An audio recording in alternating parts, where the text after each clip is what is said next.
कुछ दिन पहले ऑपोजिशन पार्टीज के लीडर्स के साथ गया और अब हम कांग्रेस पार्टी के जो सीनियर लीडर्स हैं उनके साथ गए। राष्ट्रपति से हमने कहा कि ये जो कानून बनाए गए हैं ये किसान विरोधी कानून है और इससे किसानों का ज़बरदस्त नुकसान होने वाला है, मजदूरों का, किसानों का। सरकार ने कहा था कि ये कानून किसान के फायदे के हैं और देश को दिख रहा है कि किसान कानून के खिलाफ खड़ा हुआ है। और मैं प्रधानमंत्री जी से कहना चाहता हूं कि ये किसान हटेगा नहीं।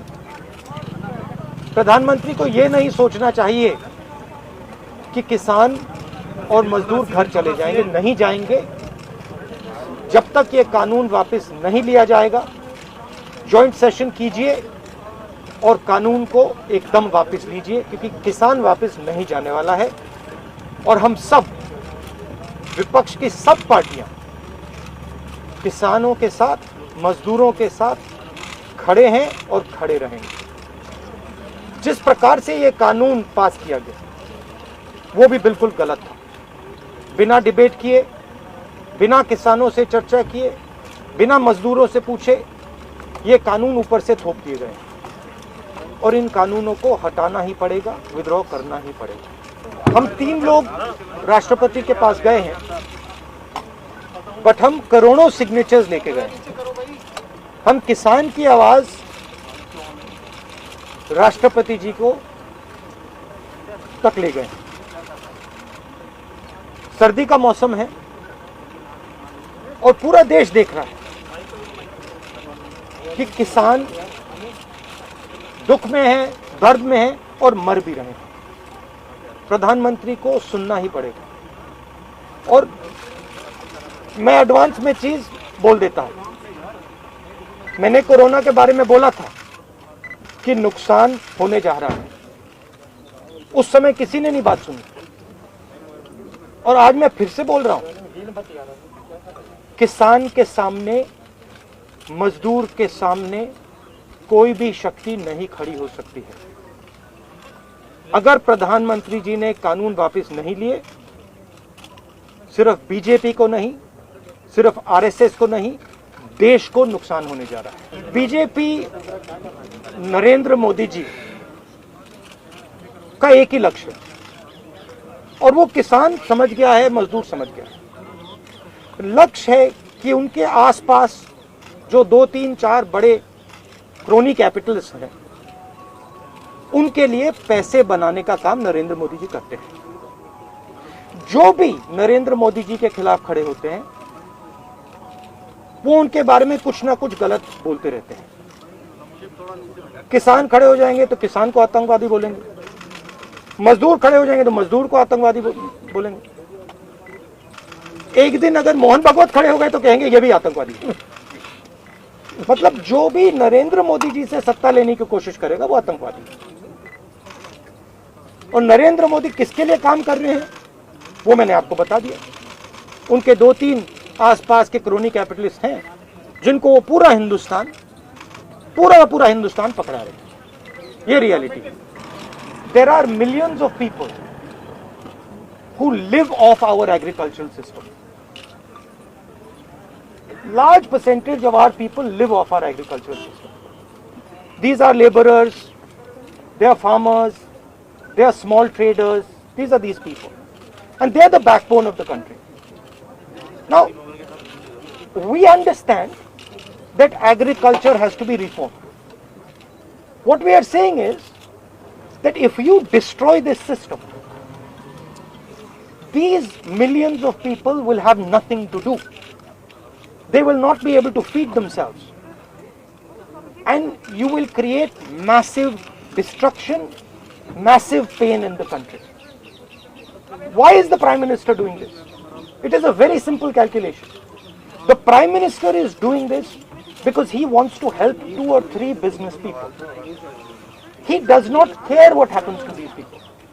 He will construct whatever narrative he has to construct to make sure that the wealth transfer that is taking place to 3 or 4 people continues. He will call people terrorists. He will call people anti-nationals. He will call people criminals. He will do whatever he has to do to transfer the wealth from these people, the backbone of this country, to those people. 3 or 4 of them, 5 of them. That's the crux. And we are fighting this. We are saying that in India, where you have destroyed the agricultural system, will not function. Just like I said, take Corona seriously. Corona is going to kill people in massive numbers if you do not act. You know, scaremongering. Now they're not saying scaremongering. When I suggested to the Prime Minister that do not do this in a centralized way, give power to the chief ministers, he didn't do it. He caused thousands and thousands of people to die because he didn't do it. And then afterwards, after I said it in the press conference, he did it. So the point is, you have an incompetent man who is controlled by certain other people. This is what India has to understand. This is what all youngsters have to understand. You have an incompetent man who doesn't understand anything, running a system on the behalf of 3 or 4 other people who understand everything. And their aim is to take huge amounts of money from the poor people of India and put it in their pockets. And that is what we are fighting. And frankly, it doesn't matter what you think right now, because all of you will face this. There's not going to be a single person in this country who's not going to face this. If you're a farmer, you will face it. You're a small businessman, you will face it. You're a journalist, you will face it.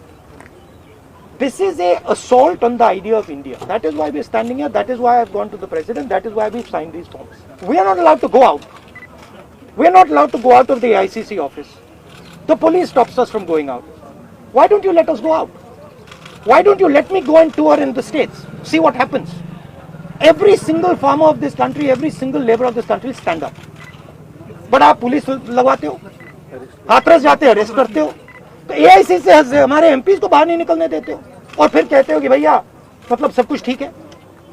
और Prime Minister needs to realize that there is a limit to this. आपने थोड़ा सा करना है, आपने 2-3 लोगों की मदद करनी है, थोड़ा सा करना है, आप कर सकते हो.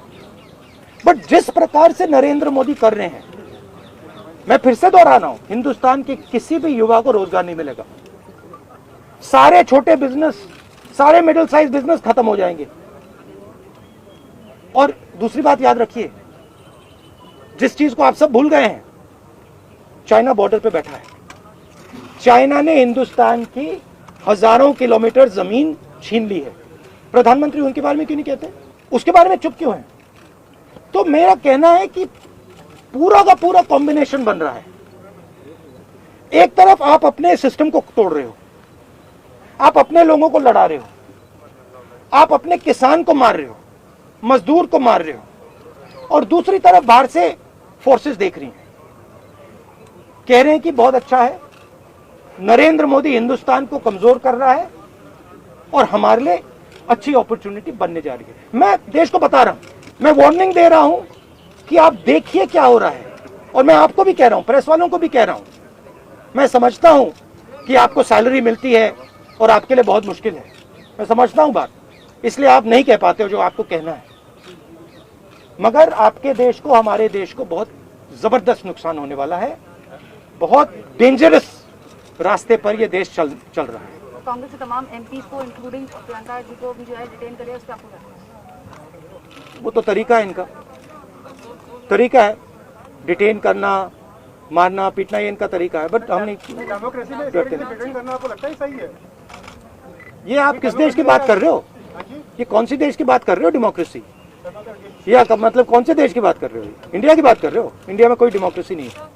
डेमोक्रेसी इंडिया में ये मतलब आपके इमेजिनेशन में हो सकती है, मगर रियलिटी में है नहीं. आप एग्रीकल्चर फार्मर थी, अब आप जर्नलिस्ट हैं, है ना? तो आप जानते हो कि आपके फादर ने इन्वेस्टमेंट किया या नहीं? नहीं, मैं तो जानती हूं, लेकिन अरे मैं आपसे पूछ रहा हूँ, आप देश की महिला हैं, आपके पिता ने इन्वेस्टमेंट किया ना? मेरी मदर फार्मर है, उन्होंने इन्वेस्टमेंट किया ना? किसके लिए इन्वेस्टमेंट किया? क्या इन 2-3 लोगों के लिए इन्वेस्टमेंट किया? 24 घंटा इन्वेस्टमेंट करते हैं और उधर इन्वेस्टमेंट कहीं और जाता है, रिटर्न कहीं और जाता है. Thank you.